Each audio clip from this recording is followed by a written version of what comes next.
Good day, everyone. I'm continuing Sharlene from Bachelor of Science in Criminology 1A2.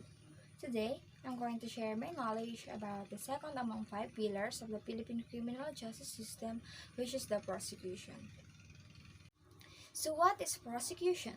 Prosecution is a process of method of accusations that are brought before the court of justice to determine the guilt or innocence of the accused. So, the prosecution ay isa siyang process or part ng process ng pagdetermine ng pagiging inosente ng isang akusado or accused, which is sila yung naatasang kukuha ng mga evidence where the investigation will lead them to decide if the accused is guilty or not. So, they are following this process para magkaroon ng kalinawan at magkaroon ng way para mabilis na malutas ang isang case. So, this procedure also determines whether the case is prima facie. It was also the one who filed the case and prosecuted it into court. So, the prosecution also has other responsibilities. The first of it is to act as the states of government's lawyer in criminal cases.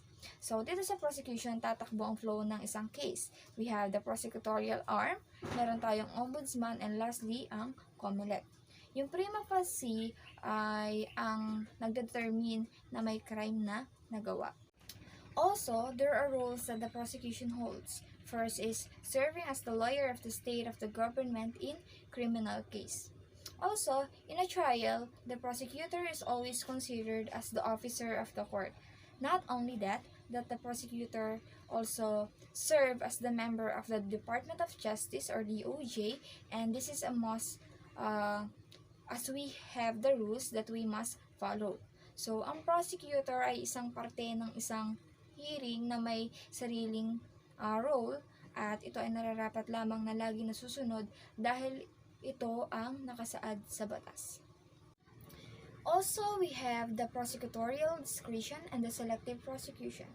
So, these are the roles of the prosecutor, whereas the prosecutorial discretion, the prosecutor was one who will decide if a crime was really committed under any circumstance or event, and they will decide if after the gathering of the evidences or data that will help them decide if a crime was really committed.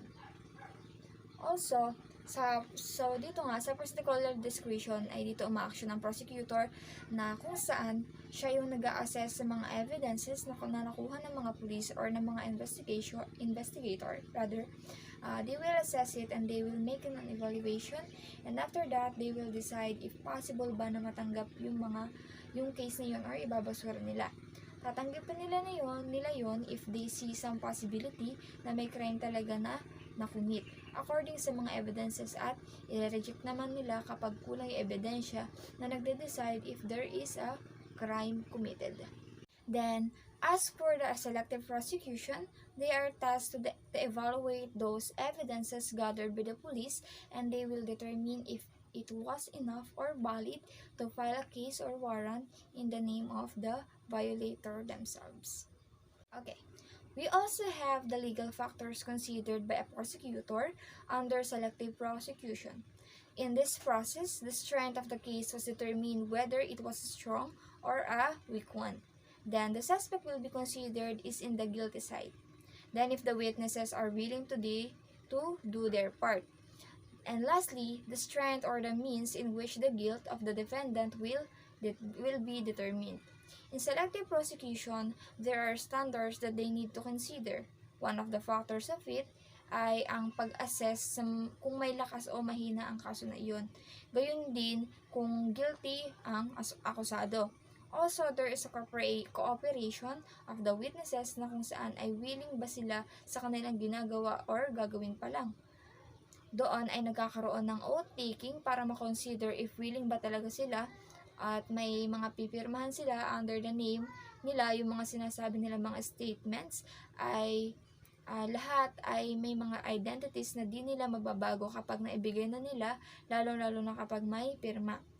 Nasa kanila na yung mga nasa kanila na kung mag-go against sila sa mga statement na binigay nila with signature. Also, for the controversial expression of the prosecutorial discretion, it was the decision, whereas it was the mitigation of the defendant or the individual with the case, like reducing the charge of the, or it will be lessened or more lighter than the case that it must be.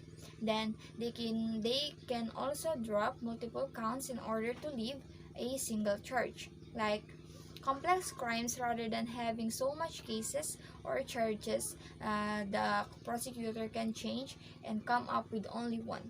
Also, making sentences or prison sentences can make recommendations upon situations. This is the only stage where the prosecutor can make recommendations that can least likely to affect the decision of the court. So, who are those who encompasses the prosecutor? The following are those names that we can encounter in the prosecution stage: the public prosecutor or the fiscal.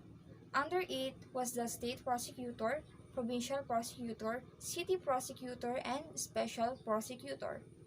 Then we have the attorney or lawyer in private practice. They are those who are considered in each parties in each proceedings. And the public defenders, one of the example is the PAO.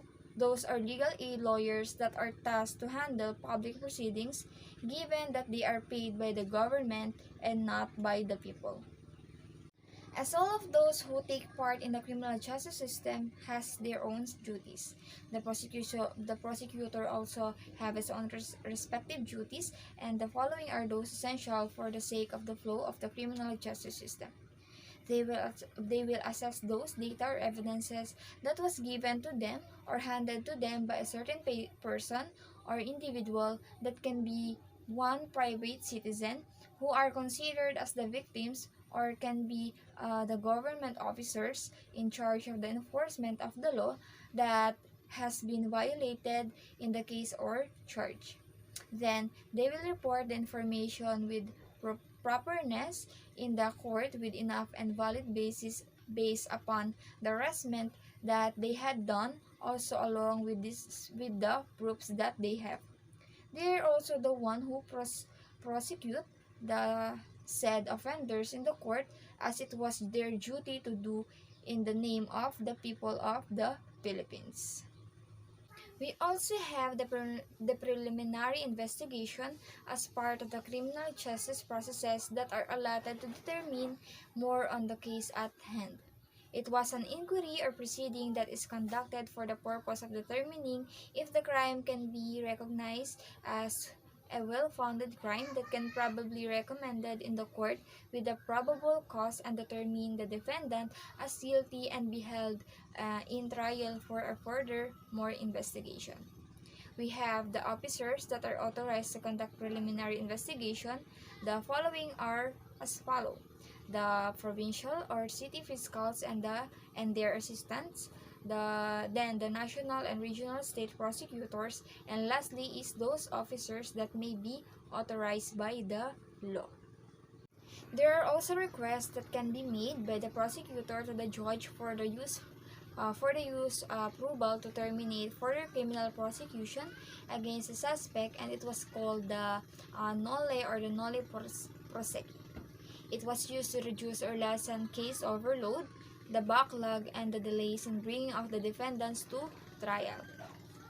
Then, the arraignment. It was the legal mechanism whereby an accused or defendant is given chance to hear the reading of the charge in his crime committed.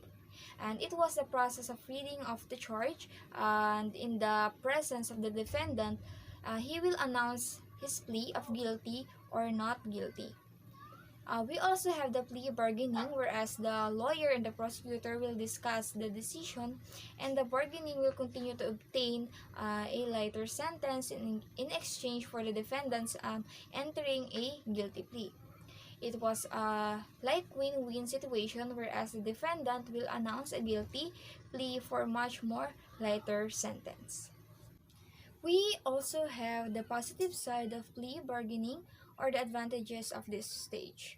This allows the court to control and lessen the crowded dockets in the court.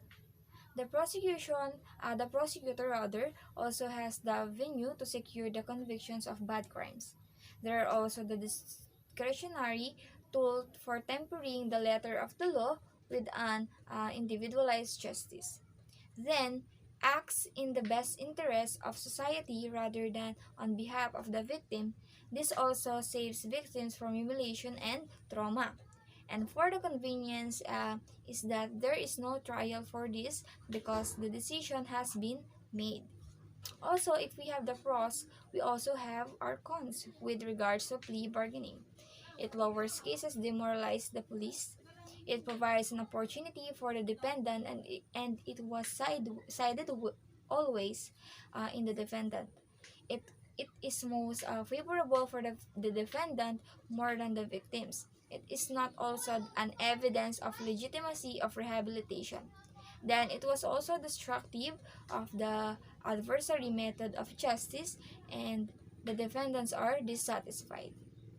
We already dealt with the plea bargaining. Now we will tackle about the prima facie evidence, whereas it establishes facts and becomes conclusive whereas it was proved.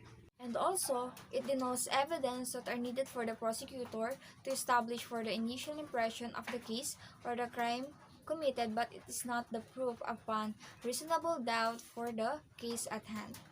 We also tackled about the complaint whereas it was a written statement charging a person with an offense. It was subscribed by the offended party, any peace officer, or the public officer charged with the enforcement of the law violated. This was against a person or individual who has committed the crime against another individual. So what's the difference between the information and the complaint? The information is an accusation that has been done, but it will be only subscribed by the prosecutor or the fiscal. And the complaint can be subscribed by 3 persons. The information can be filed in the court, not to the prosecution office. It was still part of the preliminary investigation. Also, there are purposes of the preliminary investigation. This protects the innocence of one individual. It also spares a person from trouble and all problems that follows, and as well as to protect the state itself. Also, there are certain individuals that can perform or authorize to conduct preliminary investigations. That includes the COMELEC under the Omnibus Election Code, then the PCGG, the Tanod Bayan ng Pilipinas and his assistants. Lastly, we have the Military Tribunal as governed by the Articles of War. And there are also those that cannot conduct the preliminary investigation, and the criminal actions either commanded by the complaint or information shall be prosecuted under the control and direction of the prosecutor. That's all for today. Thank you for watching.